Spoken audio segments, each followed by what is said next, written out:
మత్తయి సువార్త 5వ అధ్యాయము 14వ వచనంలో దేవుని వాక్యం మనతో మాట్లాడుతున్న మాట, మీరు లోకమునకు వెలుగై ఉన్నారు. ఆమేన్. ఒకప్పుడు చీకటిలో ఉన్నాము, ఒకప్పుడు అంధకారంలో ఉన్నాము, ఒకప్పుడు నిస్సహాయ స్థితిలో ఉన్నాము. దేవుడు మనల్ని ప్రేమించి తన కృపనిచ్చి ఆశ్చర్యకరమైన తన వెలుగులోనికి సహవాసం చేయడానికి దేవుడు మనల్ని పిలుచుకున్నాడు. దేవుడు మనల్ని వెలిగించాడు. దేవుడు మనల్ని వెలుగు సంబంధులుగా చేశాడు. మనం ఇప్పుడు లోకములకు వెలుగై ఉన్నాము అనే దేవుని వాక్యం సెలవిస్తుంది. అయితే లూకా సువార్త 11వ అధ్యాయము 35వ వచనంలో దేవుని వాక్యం సెలవిస్తున్న మాట, మీలో ఉన్న వెలుగు చీకటి అయి ఉండకుండా చూచుకొనుము అని అంటున్నారు.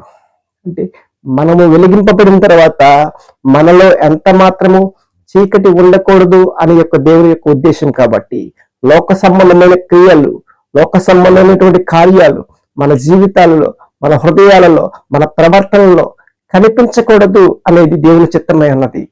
చీకటి క్రియలు మనలో ఉండకూడదు అనేది దేవుడి యొక్క ఉద్దేశమైనది. మరి ఎలా ఉండాలి అని మనం ఆలోచన చేసినట్లయితే దేవుని వాక్యం సెలవిస్తున్న మాట, మీ వెలుగు ప్రకాశించేదిగా ఉండాలి అని దేవుడు చెప్తున్నాడు. హల్లెలూయా.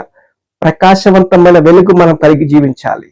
దేవుని వాక్యం చెబుతున్న మాట, ఎవడును దీపమును వెలిగించి మంచము కిందను కొంచెము కిందను పెట్టడు, కానీ అంత నుండి వారికి వెలిగించుటకు దీపస్తంభము మీదనే పెట్టుదురు అంటాడు.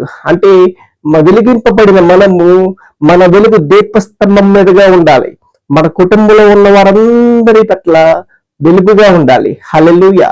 ఆ రకమైన కార్యాలు మన జీవితంలో జరగాలంటే వెలిగింపబడిన మనలో చీకటి కార్యాలు ఉండకూడదు అనే దేవుని యొక్క ఉద్దేశం.